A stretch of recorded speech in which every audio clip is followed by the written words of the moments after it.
क्या आपने कभी सोचा है कि कुछ ट्रेडर जो एक ही चार्ट और एक ही डाटा का इस्तेमाल करते हैं, लेकिन उसमें से एक जीत जाता है और दूसरा हार जाता है। पर सोचने वाली बात यह है कि ऐसा क्यों होता है, क्यों एक जीत जाता है और दूसरा हार जाता है, जबकि दोनों एक ही डाटा का इस्तेमाल करता है, एक ही चार्ट का इस्तेमाल करता है। एक ऐसी चीज जो उन दोनों को अलग बनाती है। सोचिए, दो ट्रेडर एक ही स्ट्रेटेजी के साथ मार्केट में आते हैं, लेकिन उसमें से एक मुनाफा कमाता है और दूसरा लॉस उठाता है। सोचने वाली बात यह है कि ऐसा क्यों होता है, तो इसका जवाब आपके पास ही है, और इसका जवाब है आपकी साइकोलॉजी। ट्रेडिंग करते वक्त आप कैसा सोचते हैं और उस सोच से आप मार्केट में कैसा रिएक्ट करते हैं, ये सारे चीज इसी चीज पे डिपेंड करती है। तो आज की वीडियो में हम इसी पे चर्चा करने वाले हैं कि ट्रेडिंग के वक्त आपकी साइकोलॉजी कैसी होनी चाहिए और उस साइकोलॉजी से आपका एक्शन कैसे होना चाहिए। तो इस वीडियो को बिना स्किप किए लास्ट तक देखिएगा, ताकि एक भी पॉइंट्स आपसे मिस ना हो और आप एक सक्सेसफुल ट्रेडर बन सको। तो let's start. Point number 1,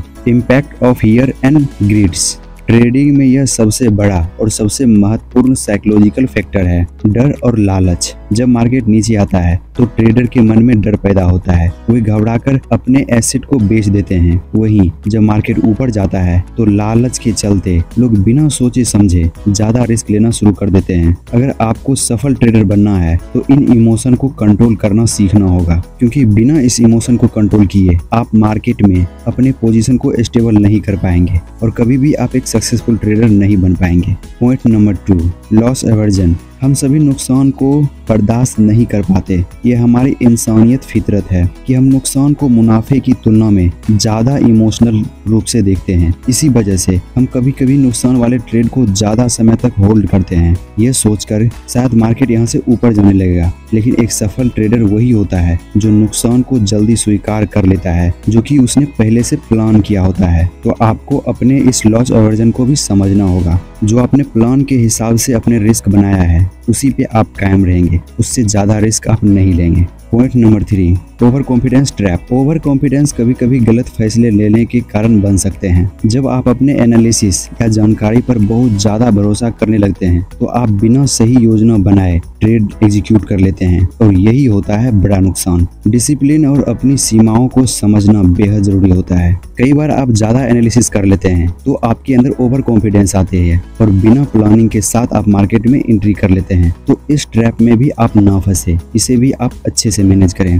point number 4, confirmation bias. Bias एक मानसिक जाल होता है जिसमें हम वही जानकारी देखते हैं जो हमारी सोच को समर्थन देती है। अगर एक ट्रेडर सोचता है कि मार्केट ऊपर जाएगा तो वह सिर्फ यही संकेतों पर ध्यान देगा कि मार्केट अब ऊपर ही जाएगा, लेकिन शायद वो मार्केट नीचे भी जा सकता है। तो आप अपनी सोच को दोनों तरफ रखें, दोनों तरफ के लिए आप प्लानिंग बनाएं। जिधर आपको मौका मिलता है आप उधर ही एंट्री बना ले। तो आप अपने प्रोस्पेक्टिव को एक जगह पे ना डालें। ये एक अच्छा वायर्स नहीं है, ये एक बहुत बड़ा कारण होता है आप अनसक्सेसफुल होने का। पॉइंट नंबर 5, इमोशनल ट्रेडिंग से दूर रहना। इमोशन और ट्रेडिंग कभी साथ नहीं चल सकती। जब आप गुस्से, डर या ज्यादा एक्साइटेड रहते हैं तो उस समय आप अच्छे ट्रेड नहीं कर सकते हैं, तो आप अपने नियमों को तोड़ देते हैं। उस टाइम आप अपने नियमों को तोड़ देते हैं। सक्सेसफुल ट्रेडिंग का राज यही है, आप हर फैसला एक प्लानिंग के साथ लें। हमेशा अपने ट्रेडिंग को फॉलो करें और उसी प्लान पे आप कायम रहें,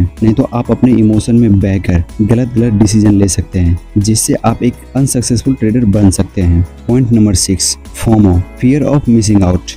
यह एक ऐसी इमोशन है जो कई ट्रेडर को गलत फैसले लेने पर मजबूर कर देती है। जब आप देखते हैं कि मार्केट में एक बड़ा मूवमेंट हो रहा है और आप बिना एनालिसिस किए तुरंत ट्रेड लेने लगते हैं, यह आपको बड़े नुकसान में डाल सकती है। आपको लगता है कि ये छूट जाएगा, तो आपको ऐसा नहीं करना है। आप अपने प्लानिंग पे कायम रहे और फोमो से जरूर बचें। Point number 7, herd mentality. कभी कभी हम दूसरों का अनुसरण करना शुरू कर देते हैं, यह सोचकर कि अगर सभी एक दिशा में जा रहे हैं तो वह सही ही होगा। लेकिन ट्रेडिंग की भीड़ में ऐसा नहीं होता है। आपको हमेशा अपने स्वतंत्र एनालिसिस पर भरोसा करना होगा कि जो आपने एनालिसिस किया है, जो आपने प्लान बनाया है, वही आपका एग्जीक्यूशन होना चाहिए, और ऐसा करने पर ही आप एक सक्सेसफुल ट्रेडर बन पाएंगे। तो अब सवाल उठता है, एक ट्रेडर अपने ट्रेडिंग साइकोलॉजी को कैसे मजबूत बना सकता है। यहाँ कुछ टिप्स दिए हुए हैं जो आपको ट्रेडिंग में सक्सेस दिलाने में मदद कर सकती है। टिप नंबर 1, ट्रेडिंग प्लान बनाइए। पहले से ही एक सही ट्रेडिंग